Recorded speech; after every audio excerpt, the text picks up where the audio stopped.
Ayan, usapang belt tayo. So, ang belt na to ay pang Honda Click 125. Ang brand niya ay Mitsubishi. Ayan, ito yung code niya. Ayan, so kung titingnan natin, ikukumpara natin siya sa stock na belt ng Honda. Ayan, ito yung stock na belt ng Honda. Kung ikukumpara natin, halos same sila ng itsura. Ang pagkakaiba lang, itong Mitsubishi meron siyang arrow.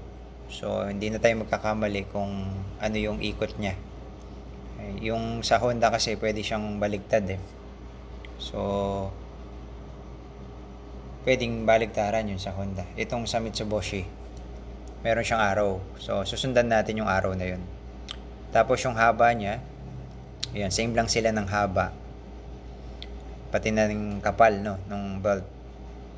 Yan, yung napansin ko lang dito, yung sa mga guhit-guhit, mas maliliit yun sa Mitsubishi compare sa stock na belt ng Honda. Yan, siguro sa cooling na rin ito. Yan, nagpo-produce din kasi ng hangin itong guhit-guhit na to pagka umiikot yung bell tsaka ng pulley. Ayan, so matagal ko na rin nagamit ito nung nailagay ko sa motor. Ang ganda lang ng Mitsubishi, kapag ka umaga, lalo na pagka pinapainit yung makina, wala siyang ingay.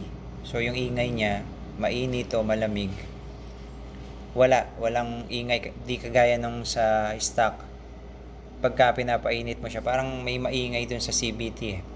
Pero ito hindi siya maingay kahit na kabubukas pa lang ng motor sa umaga. Yan, yun lang yung napansin ko. Ayan, so ilang odo na rin yung naitakbo ko, nasa mga 3,000 km na rin. And so same performance pa rin, parang mas makapit siya. Yan, kaysa sa original. So pwede nyong subukan, kayo mismo ang mag-testing. So ito yung actual na belt, yung Mitsubishi pag nakalagay na siya sa Honda Click. Yan, version 2 yung Honda Click. So makita natin fit na fit siya. So wala siyang pagpag. Maganda yung ikot ng belt.